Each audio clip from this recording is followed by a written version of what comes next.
Shalom, salam berkat dari kami untuk pendengar sekalian. Saat ini pendengar akan diberkati dengan program Hari Ini Harinya Tuhan bagian yang ke-8. Sebuah program rohani tentang doktrin Alkitab yang menolong kita untuk semakin tertanam dalam kebenaran firman dan bertumbuh dalam kemuliaan. Bersama hambanya, Pendeta Gilbert Lumoenong, STH. Banyak orang merasa doktrin Alkitab sebagai sesuatu yang membingungkan. Tetapi tahukah saudara bahwa doktrin Alkitab intinya adalah memahami Alkitab dengan benar, dengan pemahaman yang sistematis, sehingga kita terus dapat tertanam di dalam kebenaran firman, sehingga kita terus bertumbuh di dalam kemuliaan Allah. Buka hati saudara sekalian untuk menerima berkat-berkat firman-Nya hari ini. Dunia hari-hari ini memang sedang dikuasai oleh kegelapan yang ditandai dengan berbagai ketidakpastian, bahkan kecemasan dalam kehidupan. Sudah lihat dunia bisnis semakin tidak pasti. Orang-orang pelaku bisnis mulai hidup dalam kecemasan. Misalnya kita lihat generasi muda juga sedang hidup dalam ketidakpastian, sedang hidup di dalam kecemasan. Kita lihat orang tua dalam mendidik anak hari-hari ini penuh dengan ketidakpastian. Tidak sedikit yang mengeluh kepada pendeta, mengeluh kepada psikiater sambil berkata, saya sudah berusaha yang terbaik, saya sudah coba perhatikan anak-anak saya coba bersama-sama dengan mereka, tapi nggak tahu kenapa kok bisa anak saya tiba-tiba hamil di luar nikah, kok bisa tiba-tiba anak saya jatuh dengan narkoba, kok bisa ternyata anak saya jadi seorang lesbian, jadi seorang homoseks. Kita lihat di sini persoalannya seringkali bahwa dunianya ini sudah semakin mencemaskan, semakin tidak pasti. Kenapa? Karena dunia sedang dikuasai dengan kegelapan. Itu sebabnya Alkitab berkata, bangkitlah, menjadi teranglah, sebab terang Tuhan terbit atasmu. Dunia memang sedang ada dalam kegelapan, karena itu terang Tuhan bersinar. Karena itu perintah Tuhan jelas buat kita, jadilah terang. Yesus berkata, akulah terang dunia. Barang siapa yang menerima aku, dia tidak lagi tinggal di dalam kegelapan.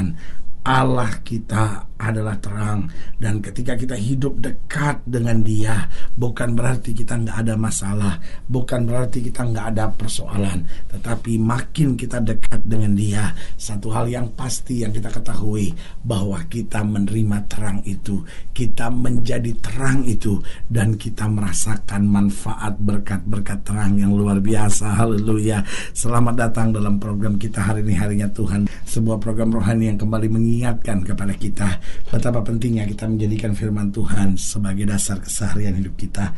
Karena selama kita jadikan firman Tuhan sebagai dasar keseharian hidup kita, langkah-langkah ke depan kita penuh dengan kepastian, kemenangan, berkat mujizat dan perkara-perkara yang besar. Haleluya. Dan di dalam program ini kita sedang membahas cahaya di sisi Tuhan. Apa artinya cahaya di sisi Tuhan? Karena kita tahu Tuhan diliputi dengan terang, karena Tuhan adalah terang itu, sehingga ketika kita mendekat kepada Dia, tidak akan lagi kita berjalan dalam kegelapan, karena terangnya itu menyinari kita, sehingga kita mampu menyinari dunia yang gelap ini. Haleluya.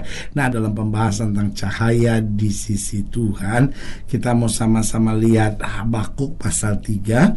Habakuk pasal 3 ayat yang keempat sampai ayat yang ke-6. Habakuk pasal 3 ayat yang keempat sampai ayat yang ke-6. Saya beri kesempatan buat setiap saudara untuk ambil Alkitab saudara, mempelajari firman Tuhan bersama, catatan alat tulis saudara, sehingga sungguh-sungguh sudah dikuatkan senantiasa dalam Tuhan lewat firman-Nya. Habakuk pasal 3, Habakuk pasal 3 ayat 4. Ada kilauan seperti cahaya, sinar cahaya dari sisinya, dan disitulah terselubung kekuatannya. Mendahuluinya berjalan penyakit sampar, dan demam mengikuti jejaknya. Ia berdiri maka bumi dibuatnya bergoyang. Ia melihat berkeliling maka bangsa-bangsa dibuatnya melompat terkejut. Hancur gunung-gunung yang ada sejak purba, merendah bukit-bukit yang berabad-abad. Itulah perjalanannya berabad-abad. Nah, saudaraku yang kasih dalam Tuhan, Alkitab berkata apa yang sedang akan terjadi di akhir zaman, bahwa Tuhan akan datang dalam kemuliaannya, dalam terangnya. Tetapi apa yang terjadi sebelumnya, akan ada berbagai penyakit sampar, demam. Kita lihat bumi bergoyang. Nah, saudaraku yang kasih dalam Tuhan, pertanyaan kita, oh Tuhan memukul bumi, Tuhan menghajar dunia. Sebetulnya bukan Tuhan memukul bumi, bukan Tuhan menghajar dunia, tapi kebodohan manusia, keserakahan manusia telah mengakibatkan segala sesuatunya. Lalu di tengah kondisi seperti itu, Allah bukan datang untuk menghakimi, Allah datang untuk memberi terang, sehingga manusia nggak hidup lagi dalam kegelapan. Nah, pertanyaannya, apa yang terjadi ketika terang Tuhan datang dalam hidup kita?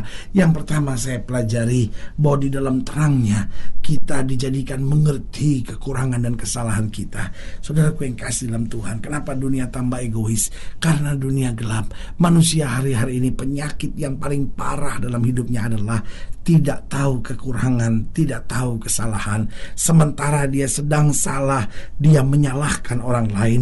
Sementara itu adalah kekurangannya, sementara itu adalah kelemahannya, dia mempersoalkan kelemahan orang lain. Saudaraku yang kekasih dalam Tuhan, di dalam gelap manusia merasa dirinya benar selalu. Itu sebabnya kita lihat di sekitar kita orang-orang yang selalu merasa benar dengan apapun yang dia kerjakan. Karena apa? Karena terang Tuhan tidak turun dalam hidupnya. Tetapi ketika terang Tuhan turun dalam hidup kita, maka yang pertama yang terjadi adalah kita mulai mengerti, oh ya Tuhan, ya ini kesalahan saya, oh ya Tuhan, ya ini kekurangan saya, oh ya Tuhan, ini kelemahan saya. Berarti saya harus bangkit, saya harus kuat, saya harus memperbaiki, saya harus melekat lagi sama Tuhan, supaya Tuhan memberikan kekuatan ekstra buat saya. Dalam terangnya kita dibuat mengerti tentang kekurangan, kelemahan, serta kesalahan kita. Jangan kita berlaku bodoh. Sudah kita yang salah, orang lain yang kita maki. Sudah kitanya yang lemah, sudah kitanya yang melakukan kekurangan, orang lain yang kita tuntut dan kita persalahkan. Tidak sedikit dalam keluarga hari-hari ini hal itu terjadi. Suami-suami marah sama istri, bentak sama istri pada kesalahannya. Istri-istri yang juga ada kesalahan, kekurangannya, memaksa suaminya untuk menuntut begini.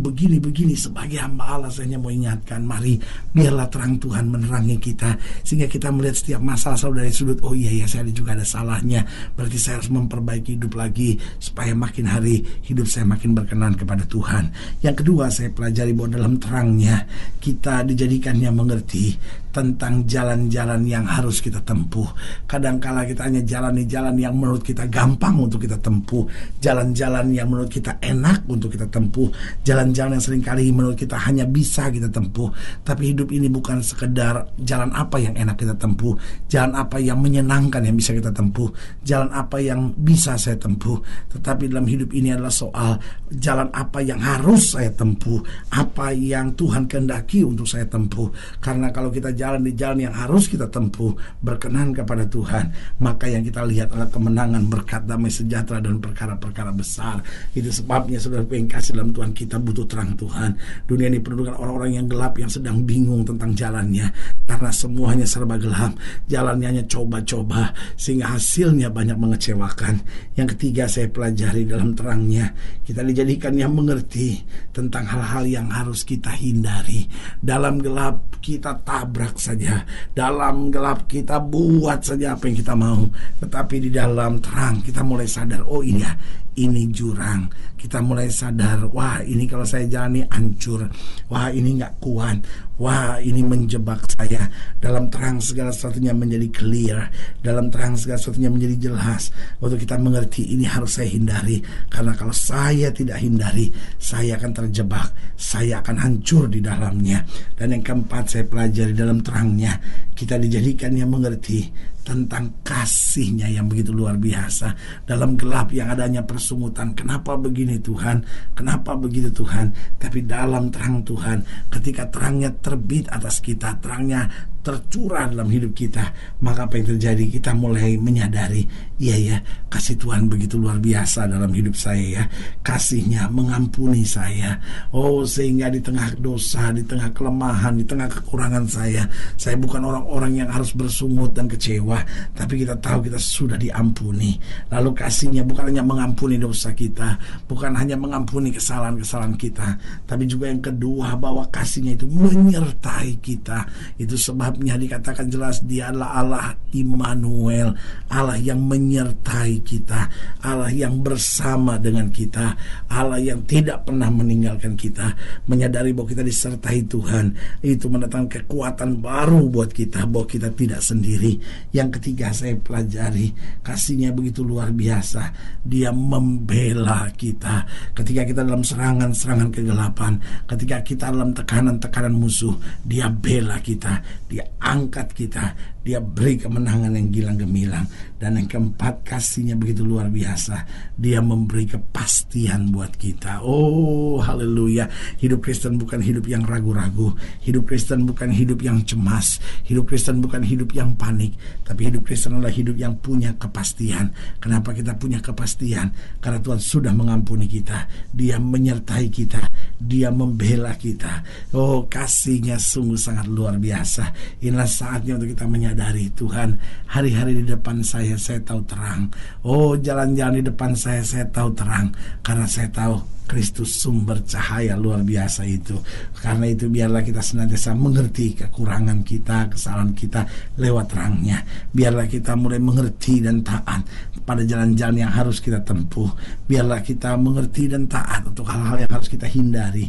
Dan biarlah kita senantiasa mengerti dan bersyukur karena kasih-Nya begitu luar biasa dalam hidup kita. Haleluya. Saudara yang kasih dalam Tuhan, jika saudara yang dilayani lebih jauh, hubungi kami melalui telepon, hubungi kami melalui surat, kunjungi website kami, karena kami ada untuk membawa Bapak Ibu Saudara senantiasa lebih dekat pada Tuhan dan mengalami kasih kuasa mujizat yang luar biasa. Haleluya. Secara khusus melalui program ini juga saya mau berdoa buat setiap saudara yang sakit, setiap saudara yang berbeban berat, karena saya percaya bahwa bagi Allah tidak ada perkara yang mustahil. Nah, saudara-saudara yang didoakan secara khusus, boleh taruh tangan kanan saudara di dada dan kita akan berdoa. Mari kita berdoa. Bapa, dalam nama Yesus, hamba doa untuk setiap pendengar sekalian, khususnya mereka yang taruh tangan kanan di dada karena beban, karena masalah, karena persoalan, karena tekanan hidup. Bapa, hamba berdoa di dalam nama Yesus, Tuhan jamah. Yang sakit Tuhan sembuhkan, yang lemah Tuhan kuatkan, yang susah Tuhan hiburkan. Mereka mungkin hari-hari ini sedang gelap, rumah tangganya gelap, masa mudanya gelap, bisnisnya gelap, pelayanannya gelap. Bapa, hamba doa di dalam nama Yesus, biarlah terang Tuhan bersinar, sehingga kami melihat kehendak Tuhan, jalan Tuhan, bahkan hal-hal yang harus kami hindari. Di dalam nama Yesus kami berdoa. Haleluya.